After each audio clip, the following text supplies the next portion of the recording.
outside of the Lorraine Motel in Memphis, Tennessee. And Coach, I do want to ask you more about this. While you were coach of the Grizzlies, you made a point of, with your team, touring the National Civil Rights Museum, which is built around the Lorraine Motel. Yeah. What stood out to you the most when you were there?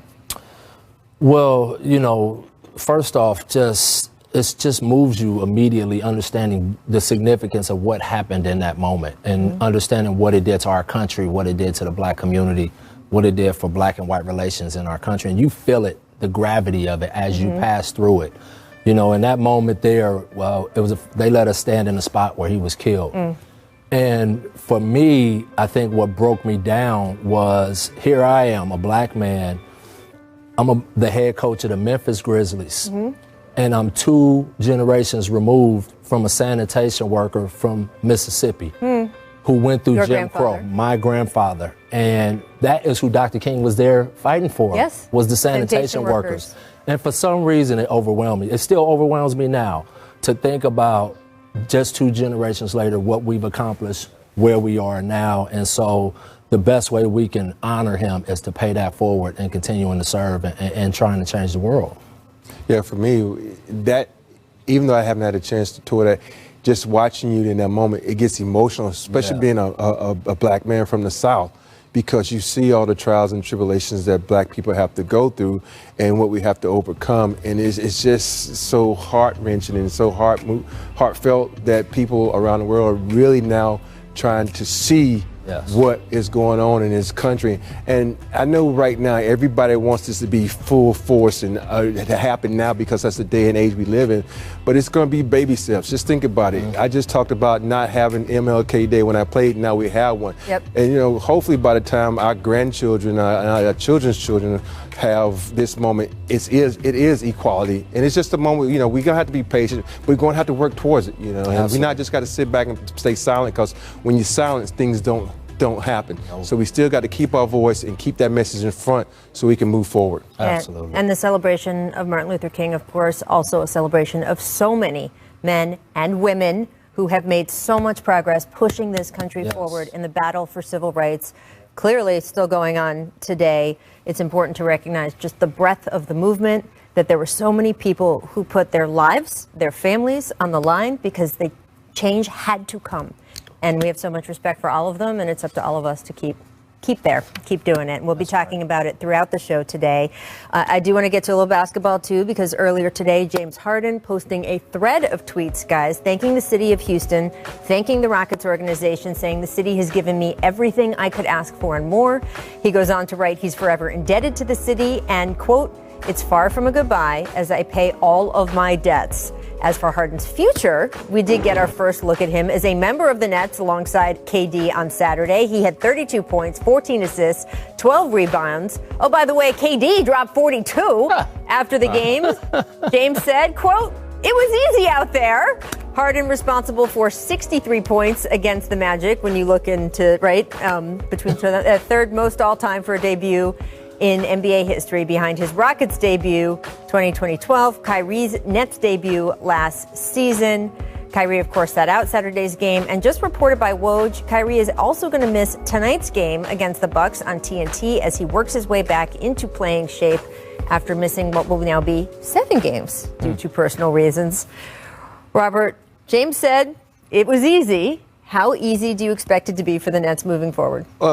This is one of these projects that you have to wait and see, because when you come to a team for the first time, you're excited. Yeah. So you have all this energy, you have all this emotion. And you want to see how this is going to work out in 10 more games. Will you have that same energy and that same emotion? And will your teammates feel the same about you? Because we know James has a tendency to hold the ball and dribble, but when he's doing that and you're losing, how are your teammates going to react? Because right now, this is the honeymoon. Everyone's happy. Yeah, everyone's happy. And we want to see how this wedding, this match can be, 20 games in, 10 games in, because that's when the true team is going to emerge. Because right now, like I said, this is the honeymoon. Everybody's happy during the honeymoon. Well, I think we're not going to see this team lose too much. It's just too much talent. There's too much shooting on the floor. I think you're going to see this team play very well, very fast, and you can see the transition was pretty seamless. Why is that? Mike D'Antoni, maybe? Yes. But see, look at this. James Harden making plays off the pick and roll. KD's such a big target. He can hit him out there, get him easy shots. These are cake shots for KD. He don't even have to work for these right here because James Harden draws so much attention. But this is the play. James Harden recognizes immediately that KD has the mismatch. KG swings it to Brown, who is the other. Mm-hmm. And if they keep making plays like this, that's when they're going to be dangerous. When they don't care who the next guy is and they trust that next guy, they trust the pass. With that much talent, it's going to be very hard to deal with them. And by the way, that could be Kyrie in the corner next time, eventually, right? I mean, that's the idea. So swing to Kyrie. So you've got a little bit of Or just switch them all around. Right. I mean, it's just going to be like whoever has the matchup, that guy's going to have the ball and he's going to create. And as long as he keeps trusting his guys, good things are going to happen for this team. Yeah, and we see teams that cruise through a regular season and then at the playoffs it gets harder. What do you think they... He knows. I'm being diplomatic. It's a holiday. What do you think, Robert, what is sort of the thing that they have to work on throughout the regular season? Because Fizz is right. There's going to be a lot of nights it's just kind of easy and one ball out there. And so what do they need to work on and sharpen so when they get to those tougher tests in the playoffs, they can be up for them? You know, it's going to boil down to teamwork. Yeah. You know, and it sounds simple, but it is because Kyrie is a ball handler and how he's going to react with James handling the ball. And I think KD is the one who's going to sit back because I think he can realize, hey, I don't have to use that much energy handling the rock. I can come off screens and shoot the ball, but we always talk about the offensive end, but we also have to know they got to play defense, and they lost their three best defensive players. So it's really going to be interesting how they can mix that all together on both ends. Yeah, because these guys are all capable of playing good team defense. KD especially, Kyrie has done it. James has even done it. I know his reputation, but he's done it if he wants to. Said, I live in Houston. He just hasn't bought into it that often. Yeah, I'm deferring to the guy with the 7 rings. I want to get to Karis LeVert.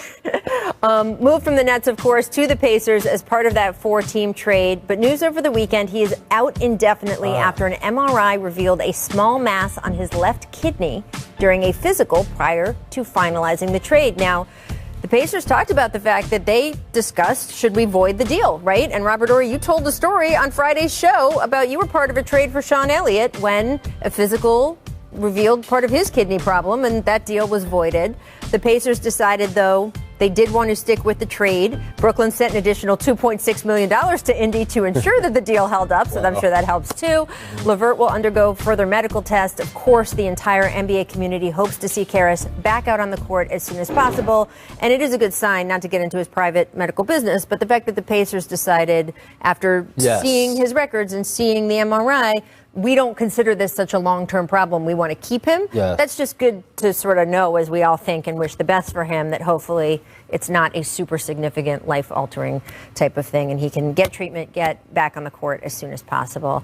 Another team in that deal, the Cavaliers, we learned that they intend to trade or waive 2019 first-round pick Kevin Porter Jr. during an outburst he had Friday after finding out his locker was given to Taurean Prince, who was acquired in that deal. Porter's locker had been moved to a different side. Now, Porter hadn't played this season for unspecified personnel reasons. And we, of course, know that he had a legal incident, that they were trying to get him some help.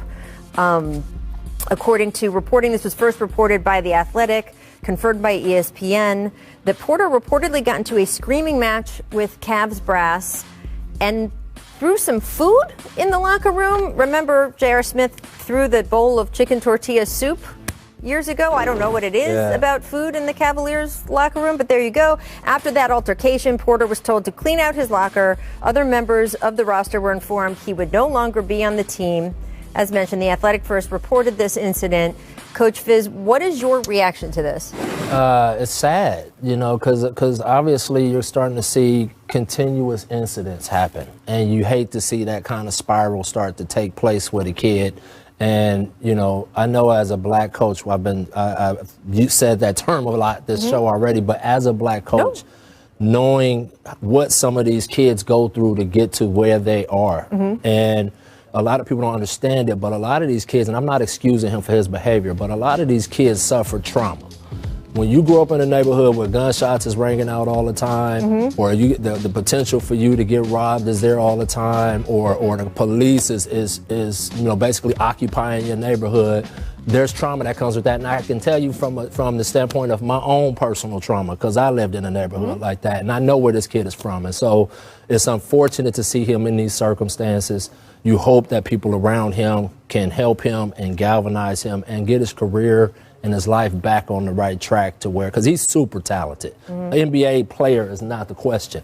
It's can he can he get all of the other stuff taken care of? And, I know JB and them try to do everything they can for the kid. Hopefully it works out for him. When these kids come out of college and they have these issues, people sometimes think, oh, he has money, he's in the NBA, No. he has this status, that these problems might go away. And this is not always the case. And I think these teams, they don't think like this. They think, for me, I think every team should have a former player or a player that's looked up to on their team. I would recommend, director of player personnel, something like that, where these guys can go to in confidence. I'm not saying a therapist or anything like that, but someone they can go to in confidence, say, yo, I have this issue, I have this problem. So they can talk to someone, so they can have a big brother or a father figure they can talk to, because these guys sometimes need an outlet. Yeah. And you have outlets on the court like that when you burst out, because you can't go to someone and yell and scream at them and curse them out. I even tell my kids, some days, if you want to be a friend, you need to let some things out. Do it, because once you get it off your chest, you're going to feel better, then we can solve the problem. Right. And teams do have those resources now, more so than when back in the day. But it's also up to the players sometimes to take advantage of them. And as you point out, guys can be a little closed off about that stuff because they've dealt with so much. Trust issues. Like some of these guys are really, they don't trust anybody to tell anybody anything. And what he's talking about is really important. I really spent a lot of time with the Knicks, bringing back all of the former Knicks, trying to get them talking to the guys, engaging with them about their experiences, their ups, their downs, the pitfalls of the game, things that can happen at home, things that can happen with family. And so that is a critical part of our job for these young guys. And hopefully, again, can we get him back and get him on track to be a good professional and live a good life? Well, we will keep watching that one. All right, coming up, Zion Williamson played a little bully ball against on the Daily. Make bully ball, Pelicans, Kings. Check out Zion moving bodies around, then throwing down a huge dunk along the baseline. I could not get enough angles of this last night. He just floated that thing.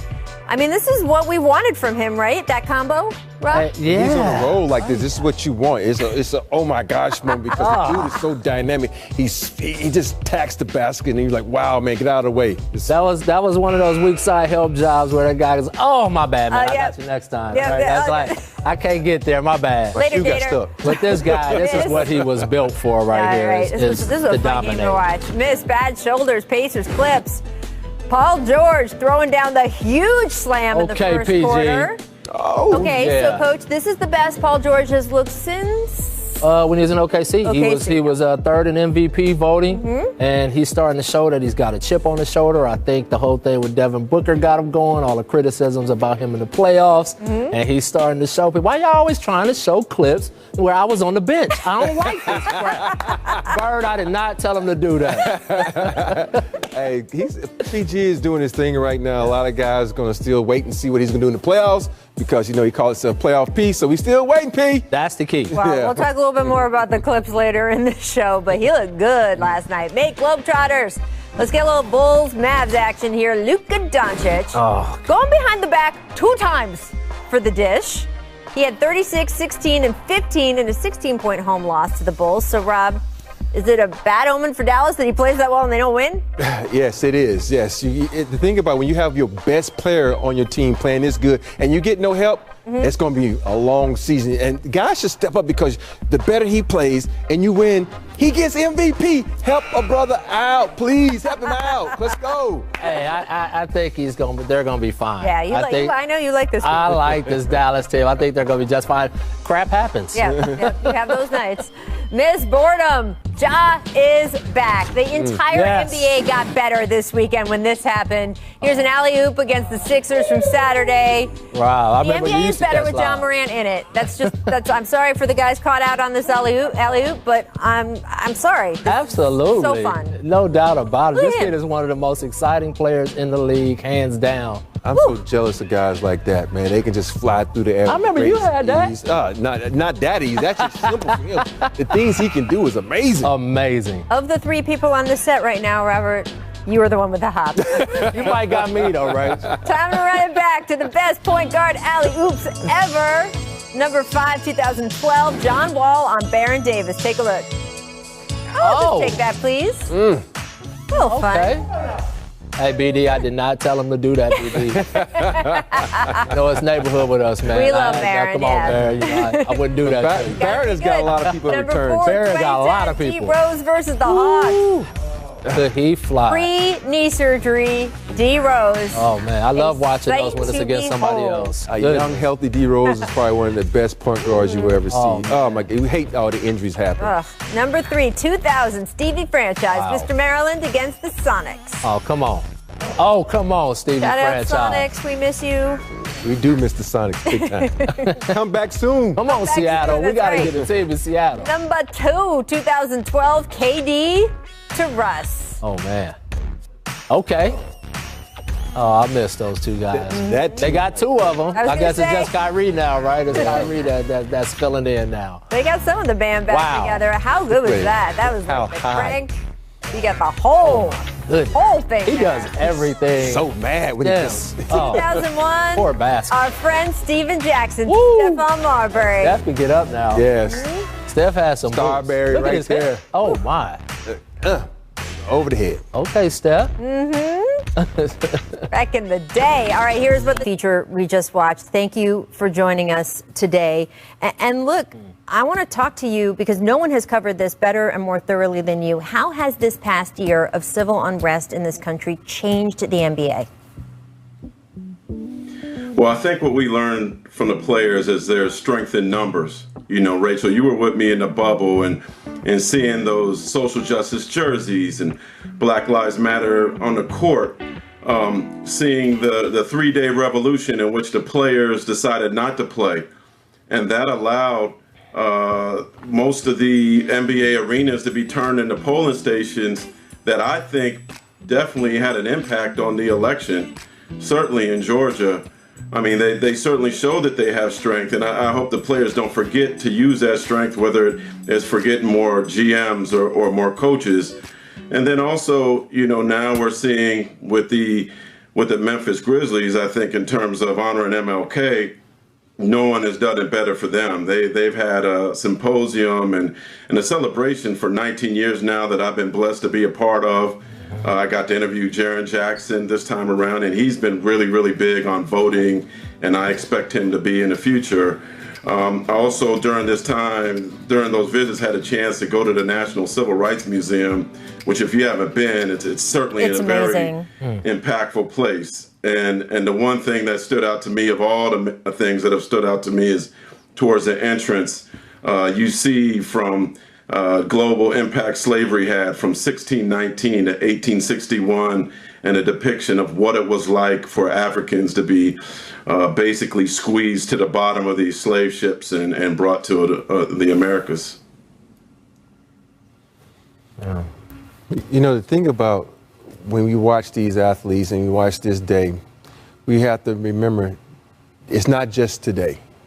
It's every day in the black community for these people to see what's going on and to recognize the unjust and to try to even the playing field, so to say. And I love the fact that these players now have the platform to speak their mind, to say what they want to say, because when we played, we wanted to say stuff, but we were a little too afraid to say something because you could get blackballed and you could not play, and you wanted to provide for your family so you have a better future. But now these guys, they're stepping up and saying, we don't care. We're going to use our platform because now you see it. There's a magnifying glass on us. So now when you say something bad, they're going to see it. We say something good, they're going to see it. So when I say that, it means the people of the world because of social media. And it's such a great feeling for me to watch each and every guy in the NBA step up and try to have a voice and try to say, hey, this is wrong, this is right. And just to try to bring this world together, because right now we have a lot of issues with social justice, the COVID-19. So today is a proud day for me to see these people step up. And I got to say this, Atlanta, send me one of those jerseys. I love them, man. Send me a jersey. They are nice. There is no doubt. And look, things have changed, Robert, since you were playing in the league. First of all, the salaries endorsement money has gone up. So if you do get, quote, blackballed by one sponsor or one team that is not enlightened, you have other ways to take care of your family.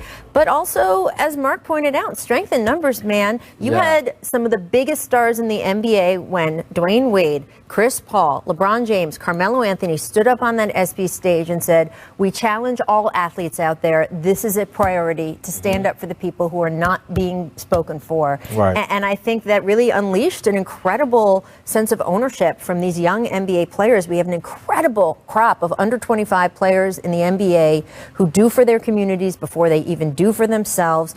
And really, again, you have some of the elite players in the league taking a lead in it. In fact, Steven Jackson just let the cat out of the bag that Kyrie Irving has bought a house for the family of George Floyd. Big time. Floyd and Steven, of course, close friends growing up together in South Texas. Fizz, we've seen Kyrie be a leader. There's a lot going on with Kyrie Irving right now, but it should not escape anyone's attention. He has been a leader in this fight for social justice. And we've seen several other players step up. If you were advising some of the young players in the league, what do you think comes next for them? What can they do with this power that they now know they have? Well, I think you just got to continue to utilize your platform to elevate the community's issues, right? And really start thinking about law changing, right? And start getting into what is the root of the problem. And the bottom line is, what everybody's asking for is, can we get to a basic set of laws that everyone can live by so that no one's dying unnecessarily? I mean, I don't think that's a big ask when you really think about it. And I think the players just have to continue to keep that pressure on with the connection to the community and pushing that forward and using their platform to do it. You know, I was in that situation in Memphis when it wasn't popular and we were trying to get down statues of Nathan Bedford Forrest and Jefferson Davis. And I was feeling like Robert said, should I do this? Right. It was your first head coaching job. First head coaching job. I'm a young black coach. Will I suffer for this? Cap was just starting to kneel and stuff like that. And I had to do it because this is the home of Dr. King. And now you're starting to see corporate is getting behind these young people. And that's what's really pushing it over the hump, is that the corporate world is supporting our basketball guys and really starting to put pressure on all of these folks. Look at what happened with the Redskins. Right? That was a corporate push to change that name. And now what you're seeing is players are starting to recognize we got a lot of power here and they're using it the right way and they got to keep that pressure going. Mark, what do you think is next for NBA players? Well, I hope they keep the education going. To Fizz for what he did in Memphis and what he did in New York, from a justice standpoint. But, you know, I remember talking to a young star player, I'll just say that, last year, and asked him about Martin Luther King. And he said, you know, he really did a lot of good things. That he was an important American. And it crushed me to hear a young black man say that. So I think there needs to, I don't depend on the schools. There needs to be more education at home. I mean, all he learned about was MLK and Rosa Parks and Malcolm X when he was in school. But I implore the players and all parents to show their kids eyes on the prize, like my mom let me see in the San American Center, and see the movie Selma and read up on Martin Luther King and other civil rights leaders, because there's just so much to learn that I don't think we should depend on the schools to teach. Education reform. You hear Donovan Mitchell talking about it all the time. All right, Mark, you're going to stick with us. Coming up, we're going to look ahead to the nightcap of TNT's MLK Day triple header between the Lakers and Warriors. James is going to be our starting center before too long. Clearly, he is our long-term starting center. It feels good for Steve Kerr to introduce me as the starting center soon, because it just shows like how all the hard work I put in, like in a little time, like how I've been adapting and like just really fast. I love expectations. I love when people put pressure on me and stuff. I mean, I love studying film on those great players, but I just want to become the next James Wiseman and become my own image. Welcome back to The Jump. I am joined by David Fizdale, Robert Horry, and Mark Spears. And that was a clip from James Wiseman's video diary with Mark and the Undefeated. So, Mark, do you think Wiseman is living up to expectations so far for the Warriors? Oh, most definitely. And certainly these expectations are very, very high. You know, I interviewed him 2 years ago. He's the most impressive high school kid I've ever talked to. He speaks Mandarin. He wants to be a philanthropist. He wants to own fast food restaurants. And he has game. I saw it at the Hoop Summit practices that he was special. Before the draft, there was one scout told me that he was going to be a combination of David Robinson and Chris Bosh. High praise, which is going to probably be a Hall of Famer. And so far, so good. He seems to be getting better with every game. Draymond Green is in his ear, and he's listening. And he's an interesting raps, and he's got his F-150 coming to San Francisco soon to drive around instead of a Ferrari. He can't fit in the Ferrari. You didn't think about when you talk about Wiseman. Everybody always want to talk about expectations. You know, what is the team's expectation? What is Kerr's expectations? Well, because great point. he needs to go out and then just play his game. He's playing with one is out, but three dynamic players who got rings. Who got all-star appearances. So he just needs to sit back and learn. I love the fact that he's going out and still doing his thing, because one of my favorite things is with Vernon Maxwell, you always used to tell me in my ear, do what you do. Do what got you here. And that's what he's doing. He's just going out and playing his game, not trying to be this guy or that guy, just being himself and doing what comes natural. And he's always, like they show here with Draymond, he's always going to Draymond because why? Draymond is a defensive player. He knows the game, and he's one of the best at getting people involved. So Wiseman's learning from the best. Yeah. These kids grow fast when they're surrounded with a bunch of talent. Like, no pressure is on him at all. And I think I was on the show probably 3 weeks ago, and we were talking about when Clay went down at the Warriors was done. A lot of people were writing them off, and a big reason why the Warriors are in the playoff conversation is because this kid right here. And this kid's going to keep moving faster and faster. He's bringing the ball up. He's crossing over guards. He's finishing with either hand. I watched one game. He's shooting threes.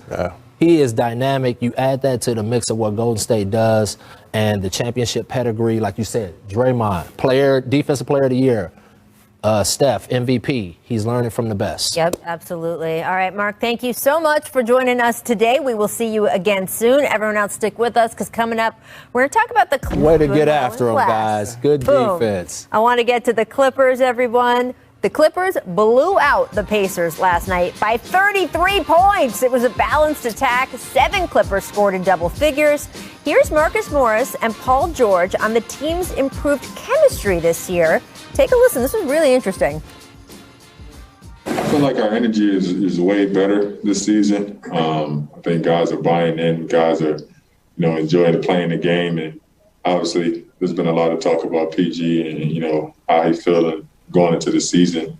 And like I said last game, man, I'm excited to see how far he can take it. Or it's a real bond, man. It's fun. But this team is locked in. We're together.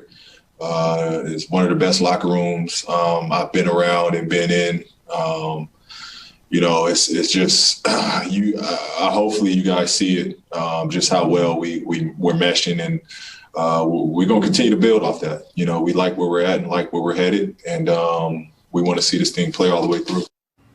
So, Robert, Marcus Morris also said last night, he said, we got in a room at the beginning of the season and we just got it all out and then put it behind us. Do you buy that the chemistry is as good as it looked last night and that these issues are behind them? I'm still waiting on that. I'm still waiting on that, because it's always easy to say that and throw it out there in the universe and hope that it happens. Right. And everything is always good when there's no adversity. When some adversity smacks you in the face, how are you going to react? And we can have this. We're going to have this conversation after every 30-point win. Right. And guys are saying this because they're trying to make themselves believe this. And I think with Ty Lue there, and he's going to emphasize that a lot, and with PG starting to emphasize it and say, hey, I got to make up for what I did in the playoffs. And with Kawhi buying in and saying, oh, I'm going to play back-to-backs. I'm going to be here for you guys. That means a lot. People don't understand when you the 8th, 9th, 10th man, people think, oh, you need to go practice. No, we all need to practice so we can get this rapport and play together as a team. And I think with these guys starting to do that, they're buying in, and maybe this can carry over and we can have a good playoff series from those two guys. Yeah, it's a small sample size, obviously, and you want to drop kick the 50-pointer out the window, obviously. So you kick that one out. overall, they're playing fantastic basketball. You got to admit that. Right. And 10-4. Yeah, at the end of the day, that's what I'm looking at is how well are they winning and are they winning? And they're doing both. And so I think T. Lue's doing a heck of a job of getting guys to buy into the role. I think all of the noise about Paul George early on brought all those guys together. Yeah, it happens that way. It was the same when we got LeBron in Miami. You remember the ridicule he got? I mean, and so, but what it did for us is everybody in the locker room surrounded him, put their hands on him. And so I think that's what's happening with the Clippers right now. That's really interesting. Yeah, and let me tell you, Mook Morris, when he gets you to circle up in the locker room, it's real. It ain't going to be no BS. And you're going to hash it out. And once you walk out of that locker room, that's where it stays. And so I do think they're on the right track of getting it together. And the big test will be when they get squeezed in the playoffs. It'll be interesting to see, but they are building. They look great last night. All right, guys, before we go, Bucs safety Mike Edwards had a game-sealing interception that helped send his team to the NFC East Championship last night. Had that nice sideline pick off the tip pass. Can we take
And I think it's very powerful. It is really remarkable. I love that evolution from when there was no MLK Day to now how we see things. Welcome to The Jump. I'm Rachel Nichols. I'm alongside Indeed NBA coach, our head coach, David Fizdale, and 7-time NBA champion, Robert Horry. Coming up, guys. Big shot. Woo! Coming up, James Harden posting a triple-double in his Nets debut over the weekend. He said, it was easy out there. Must be nice. Robert's going to tell us why it may be just a little too soon to just